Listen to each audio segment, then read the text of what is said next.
Well, good morning, everybody, and welcome to another edition of Monday Motivations with me, Pastor Pete. So glad you have joined us. If you are a Patreon supporter, I just want to say thank you to you so much for supporting this ministry. If you want to become a Patreon supporter, get access to the Monday Motivations every week when they come out on Monday, and so many other resources and things. You can join us over on my Patreon community.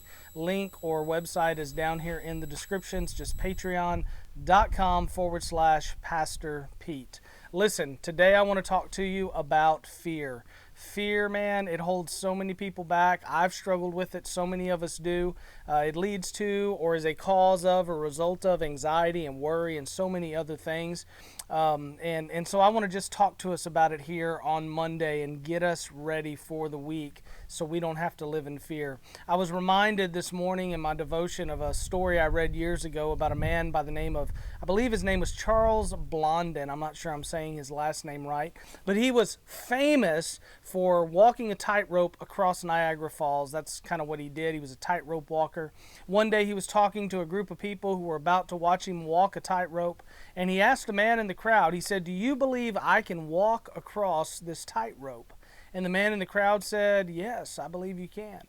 And he said, "Do you believe I can push a wheelbarrow across the rope while I walk across this tightrope?" And the man said, "Absolutely, I believe you can." And the man said, "Why do you believe I can walk this tightrope and push this wheelbarrow?" And he said, "Well, because I've seen you do it before." And then he said, "Do you believe I can put a man in this wheelbarrow, push it across this tightrope, and get to the other side?" And the man said, "Yes, I believe you can do it. 100%. I'm convinced you can do it." And he said, "Why do you believe that?" And he said, "Because I've seen you do that a bunch of times. And you've never even slipped. You've never even stumbled. You never even made it look hard. You did it safely every time. So I believe you can do it." And he said, "Well, that's great, sir. Would you come up here and get in the wheelbarrow?" And the man, of course, said, "No way, absolutely not. Find somebody else," because he was in that moment captivated by fear. Even though he had seen Charles walk a tightrope many times, even though he had seen him push a wheelbarrow many times, even though he had seen a man in the wheelbarrow many times, he couldn't get past the fear.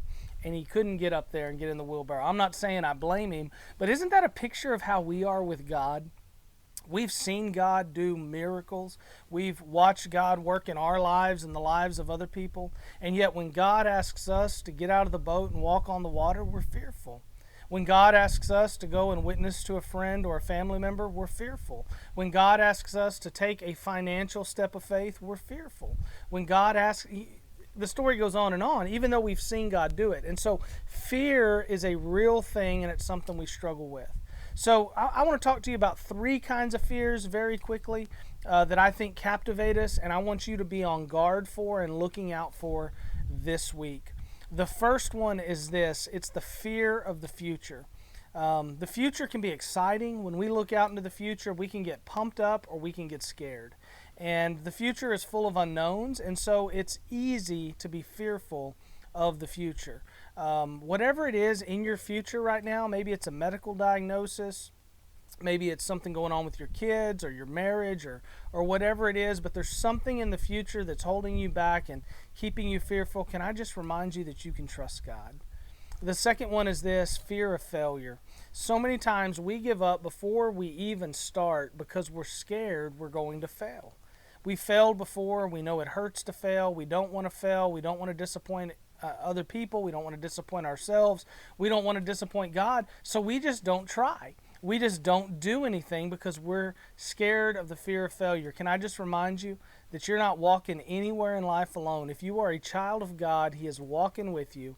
And fail or succeed, your Father in heaven loves you and cares about you and wants what's best for you. So don't be scared of failure. And then here's the third one and the final one. It's the fear of commitment.